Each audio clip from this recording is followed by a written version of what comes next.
নমস্কার বন্ধুরা, কেমন আছো সবাই? আমার আরেকটি নতুন ব্লগে আপনাদেরকে অনেক অনেক স্বাগত জানাই। তো আজকে আমি একটা সিম্পল রেসিপি নিয়ে এসেছি, যেটা হচ্ছে আলু কুমড়ো ভাজি। ঠিক আছে, এটা চটজলদি হয়ে যায়, বেশি টাইম লাগে না।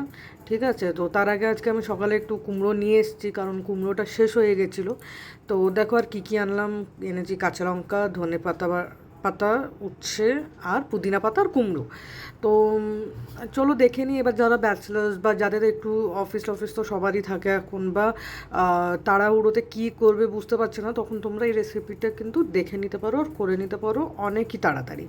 ঠিক আছে, তো দেখো চলো আজকে দেখে নিই কীভাবে কী করব না করব। তো সঙ্গে থেকো, শেষ অবধি দেখো ভিডিওটা। যদি ভালো লাগে লাইক শেয়ার আর কমেন্ট অবশ্যই করবে, কিন্তু তোমাদের এই লাইক শেয়ার আর কমেন্টটাই কিন্তু আমার জন্য অনেক অনেক ভালোবাসা। ঠিক আছে, তো চলো দেখে নিই কীভাবে করেছি। আমি একটা কড়াই আগে বসিয়ে নিয়েছি ইন্ডাকশানে। ঠিক আছে, ইন্ডাকশানে বসানোর পর আমি দিয়েছি সর্ষের তেল। সর্ষের তেল থেকে যখন দেখবে ভালো গরম হয়ে গেছে, ধোঁয়া উঠছে একটু, তখন দিয়ে দেবো কালো জিরের ফোড়ন। কালো জিরে ফোড়ন দেওয়ার পরে সঙ্গে সঙ্গে দিয়ে দেবো পেঁয়াজ, কুচনো পেঁয়াজ। ঠিক আছে, কুচনো পেঁয়াজটা দেওয়ার পরে ভালো করে একটু ভাজবো, কিন্তু একদম কালো কালো করবো না বা বেশি ভাজবো না, কারণ বেশি ভাজলে বা কালো কালো করলেই কিন্তু তোমাদের পেঁয়াজটা তেতো হয়ে যাবে, কালো হয়ে যাবে, যেটা খেতে একদমই ভালো লাগে না। ঠিক আছে, এটা দেখবে পেঁয়াজটা একটু কালার চেঞ্জ হওয়া অবধি তোমরা ভাজবে। তারপরে যেই দেখবে কালারটা চেঞ্জ হয়ে গেছে, তাতে আমি দিয়ে দেবো লম্বা লম্বা করে কেটে রাখা আলু আর লম্বা লম্বা করে কেটে রাখা কুমড়ো। দেওয়ার পরে আমি ভাজবো, অল্প একটু ভাজবো, বেশি না। যদি তোমরা গ্যাসে করছো তাহলে লো টু মিডিয়াম ফ্লেমে ভাজবে, বেশি হাই ফ্লেমে কিন্তু ভাজবে না। আবারও বলছি, যদি একটু লেগে যায় কড়াইতে, এটা কিন্তু খেতে একদমই ভালো লাগে না। ঠিক আছে, তো এবার কি করব, আমি এটা ভাজতে থাকবো অল্প একটু। ঠিক আছে, মিডিয়াম টু লো ফ্লেমেই তোমরা যদি গ্যাসে করো করতে পারো। আমি তো ইন্ডাকশানে করছি, তো আমি ইন্ডাকশানের পাওয়ারটা কমিয়ে দিয়েছি। এবার একটু ভাজা ভাজা হলে কি করব, আমি অল্প একটু হলুদ আর অল্প একটু নুন, স্বাদ অনুসার। তোমরা যদি বেশি নুন খাও তাহলে বেশি দিতে পারো, বা কম নুন দিতে পারো স্বাদ অনুযায়ী। ঠিক আছে, এবার দেওয়ার পরে আমি ভালো করে সবার সাথে মিক্স করব। মিক্স করার পরে আমি ঢেকে রেখে দেবো। এইবার যেই দেখবো যে একটু ভাজা ভাজা হয়েছে, মিডিয়াম ফ্লেমে রাখবে কিন্তু। ঠিক আছে, বেশি হাই ফ্লেমে রাখবে না।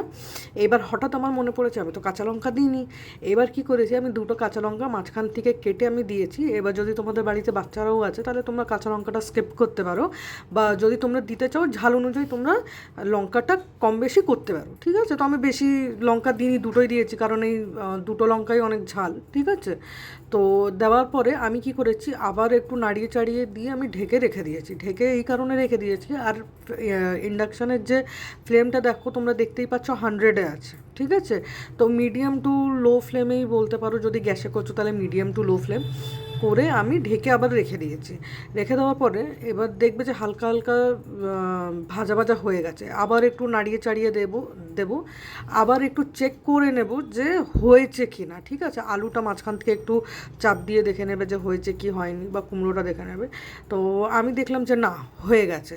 তো চলো এবার আমি ইন্ডাকশানটাও বন্ধ করে দিয়েছি। এবার আমি এটা একটা পাত্রে ঢেলে নেব। তো আজকের ভিডিওটা এই অবধিই রাখলাম। তোমাদের যদি ভিডিওটা ভালো লেগে থাকে অবশ্যই লাইক কমেন্ট আর শেয়ার অবশ্যই করবে। ঠিক আছে, তো আমার সাথে থেকো। কালকে আরেকটা নতুন ভিডিও নিয়ে আসবো, সিম্পল রেসিপি, যে তোমরা কিভাবে করতে পারো। বাই।